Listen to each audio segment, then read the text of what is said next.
Good evening সবাইকে।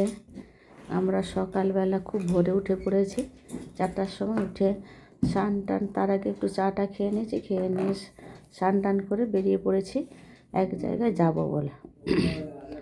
তো সেখানে গেছি, এই যে দোকানে জিনিসপত্র কিনছি, কিনে ওই যে ওর বাবা, আমার ভাই বোন, বড় বেটি, এরা সবাই একসঙ্গে জিনিস কিনলাম। কিনে মানে যে উদ্দেশ্যে গেলাম সেটা হয়ে গেছে, সেটা পরে আপনাদেরকে দেখাবো কী করলাম, কোথায় গেছিলাম, কী করলাম সেটা পরে দেখাবো। তারপরে সেখানটা সব মানে ওটা হয়ে যাওয়ার পর আমি খুব খিদে পাচ্ছিল, কী খাবো, সকালে তো খাইনি, শুধু চা খেয়েছিলাম। সবাই মিলে ওখানে আবার মানে খাওয়ার খুব একটা ভালো পাওয়া যায় না, যা পাই তাই আমরা খেয়েছি। সিঙ্গাড়া, চপ, মিষ্টি, একটা করে রসগোল্লা খেয়ে আমরা বেরিয়ে পড়লাম। তখন আমি বললাম, দেখি রাস্তাটা কি সুন্দর ফাঁকা লাগছে। তো আমি আর ওর বাবা আর যে যার গাড়িতে আছে, গাড়িতে বসছি এবং সেখানে আমি কী করছি, গাড়িটাকে আমি তাহলে একটা ছবি তুলে নিই। তো গাড়িটায় ছবি মানে রাস্তার ছবিটা তুলছি, বলতে বলতে ওর বাবাকে জিজ্ঞাসা করছি যে এই রাস্তাটা তো একদম খারাপ হয়ে গেছে, ওই পাশে যখন আমরা যাই ওই পাশে রাস্তাটা খারাপ হয়ে গেছে, এই পাশে রাস্তাটা তখন বেশ ভালো দেখে ছবিটা তুললাম। এখনও রাস্তা সারাই চলছে, ও প্রত্যেক বছরই রাস্তা সারাই হয় আর খুব ভিড়।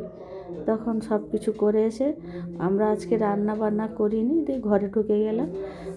আমরা অর্ডার দিয়ে দিয়েছিলাম, হোম ডেলিভারি করেছি। তো ওই হোলি খেলবো বলে হোম ডেলিভারি করেছিলাম। তো সেটা হচ্ছে কি, বাড়ির পাশে একজন করে, মোটামুটি খারাপ নয়, রান্না বান্না ভালো হয়। আমি অর্ডার দিয়ে দিয়েছিলাম, দিয়ে এই যে ছাদে উঠে এসেছি আমি। আমার বেটি ওই যে হোলি ও মেখে যাচ্ছে, আমি ছুঁড়ে যাচ্ছি, ও একটা শ্যুট করবে বললো, সেই হিসাবে আমি ওকে সেটাকে করছি আর রং খেলছি। তারপর বলছে, মা আমার চুলে সেরকম করো তো। তো ও চুল তো খুব ছোট ছোট, তাই আমি পুরো রং দিয়ে দিলাম, রং দিয়ে ও সেটা করছে। করে তারপরে আমি আর আমার বেটি দুজন মিলে দুজনকে রং মাখানো ছোটো করছি। করার পর আমার ভাই বউ এসে বলছে কি, দিদি আমিও তোমাদের সঙ্গে যোগ দেবো। বললাম আয়। আর পরে এইদিকে আমার বড় বেটি কী করেছে বলো তো, ও নিজে আপন মনে ঘুরছিল। ওই সময় মানুষ কী করেছে, ওই যে একটা নতুন সিলিন্ডার কিনেছি, মানে ওই গ্যাস মানে ওই বেলুন সিলিন্ডার, তাতে ও এমন করেছে, ও ঘুরে পড়েছে। ওকে বেলুনটা দিয়ে মারতে যাবে, তখন ঘুরে পড়েছে। ঘোরার জন্য দেখো কেমন মা কালীর মতো জিভটা করেছে। দিয়ে এই যে ও বলছে, দিদি তোমাদের সঙ্গে একটু আমি করবো। তার মাঝে আমার বড় বেটি কী করেছে দেখো, আমাদেরকে ভূত করে দিয়েছে। হ্যাঁ, ওই সিলিন্ডারটা কখন শেষ হবে সেইটা ওর মাথায় ছিল।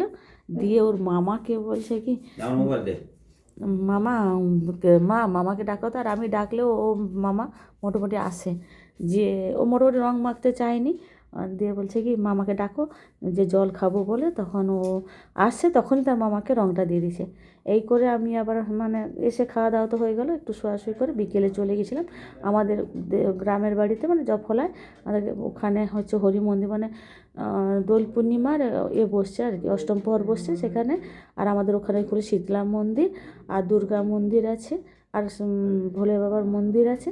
আর দেখুন আজকে তো মানে চন্দ্রগ্রহণ ছিল, দিয়ে ওই দেখুন চন্দ্রগ্রহণ দেখছেন, এটা আমাদের গ্রামের ভোলে বাবা মন্দির। হ্যাঁ, তো সেইখানে একটু প্রণাম টনাম করে হাঁটতে গিয়ে ওটা প্রণাম টনাম করে চলে এলাম। আর বড় মেয়েরা চলে গেছিলো একটু মেদিনীপুর জামা আনতে। ঠিক আছে, গুড নাইট, আবার পরে তোমাদের পরে ব্লগে দেখাবে, রাখছি।